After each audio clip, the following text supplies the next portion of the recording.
On June 23rd, 2012, the sequels to Pokemon Black and White were released in Japan and to the rest of the world later that year in October. These games were the pinnacle of handheld Pokemon, and they really pushed the hardware limitations of the Nintendo DS. From musical composition to the incredible mechanics, these games truly amped up the experience we had gotten just a year prior. The games could be played on any model of DS or 3DS, however they unfortunately did contain a region lock on the DSi and the 3DS.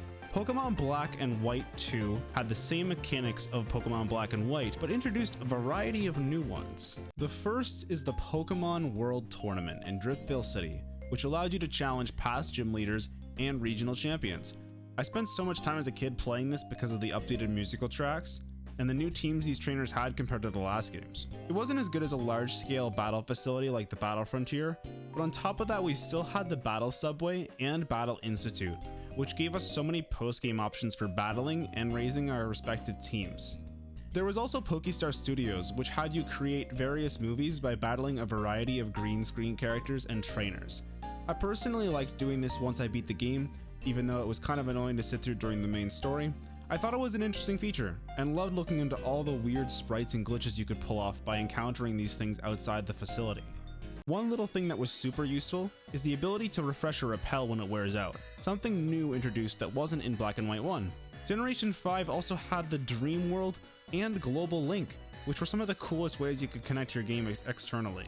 The Dream World is accessed by sending your Pokemon using the Game Sync option of the Sea Gear. From here you could use the Dream Smoke obtained by Musharna and sync your game up to the Pokemon Global Link account located on the official site, which is unfortunately no longer functioning, but was amazing back in the day because of all the mini games you could play. Pass powers were also one of the neat features in Gen 5 that allowed you to increase catch rate, experience earned, the PP count of your Pokemon, and more. The thing I probably sunk the most time into though, casually while playing these games, was definitely medals. In Black and White 2, you were able to collect different medals for completing in-game accomplishments, like riding your bicycle 500 times, or winning a bunch of musicals, or even beating the Pokemon League with a singular typing. These medals alone could keep you busy for weeks, or months on end. One of the features that fans probably appreciate the most though, to this day, is the Shiny Charm. When you manage to capture all the Pokemon in the National Dex, Juniper would give you the Shiny Charm. This item increases the likelihood that you will encounter shiny Pokemon. When you have the item in your bag, the chances of encountering shiny Pokemon in the wild is increased to 33% of normal, making it 1 in 2,370.6. But if you were using Masuda method to breed with this, it is actually increased from 1 in 1,365.3 to 1 in 1,024. Now when it comes to the game's story, they're set 2 years after the events of Black and White. Team Plasma is also back as Neoplasma, with Getis as their leader, and their goal is to freeze Unova and take control of the region using the legendary Pokemon Q-Rem. Like before, there are 8 gyms to face in your journey through Unova as you aim to reach the Pokemon League and the Elite Four. Some of these gym leaders are old ones, while others are brand new. There are numerous other UI changes, as well as a new gigantic regional Pokedex, and more legendary Pokemon to encounter. Some characters have also moved around and changed their appearance within it, including Bianca, who's now Juniper's assistant, and Sharon, who's now a gym leader. To this day, I believe these games are the prettiest in the series. The updated graphics, sprites, and seasonal changes to the overworld truly make this one of the best visual experiences you can have in the Pokemon world. I really wish that they never went to 3D, because when you look at these games, they're just so amazing. The 3DS and Switch hardware could allow for some pretty amazing top-down RPG graphics as well. One thing I'll mention is that playing this on a 3DS, it might not look as good as a regular DS just because of how it emulates the DS games, but this game is ahead of its time. It easily pushed the DS even further. The DS was dying at the time with the release of the 3DS, so we have Black and White 2 to thank for boosting that system's lifetime just a little bit more as well. I also want to quickly mention that Game Freak animated 649 plus sprites for this game.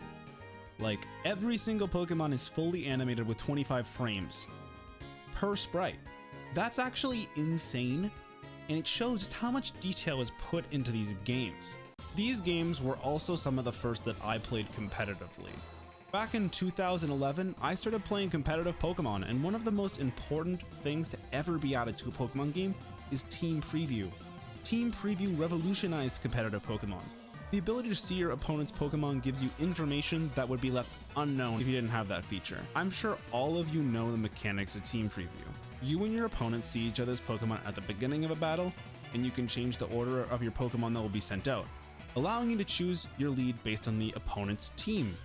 These games had such a large variety of Pokemon as well to choose from when it came to battling, and with the help of Nugget Bridge gaining popularity, new streaming platforms, grassroots tournaments, and the competitive community just gradually getting larger each year, competitive Pokemon really started to take off in Gen 5, and they were some of the best formats we've seen to this day. For me, it's hard to imagine what life would be like without these games. Like, the redefined gameplay is one of the best parts about this game.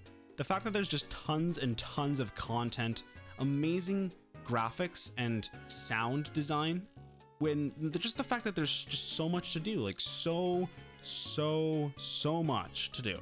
It's super addictive to play. Like, I actually have a few hundred hours still on my original casual file. This was peak Pokemon in my eyes. Like, I think about Pokemon X and Y and Ultra Sun and Moon and Sword and Shield, and I'm just like, man, Game Freak can definitely do better. We've seen it. We've seen Pokemon Platinum. We've seen Heart Gold, Soul Silver. Then we got Black and White and Black and White 2. Like, I definitely have faith that there can be a really great Pokemon game. Not just a good game or a tolerable game, but like a truly amazing experience just like this one was. And with that, guys, there is not much more to say. I think Heart Gold, Soul Silver, and Platinum are some of the best as well, but Black and White 2 definitely have a great continuation of the amazing story that was set up in Black and White 1, with so many good Pokemon, and so many good features to keep you playing after you've even beaten the game. They are truly the best Pokemon experience, and I urge you to play through Generation 5 if you haven't already.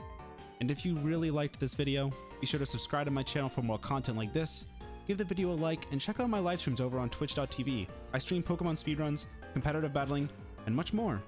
I'm going to see you guys in the next video. Peace!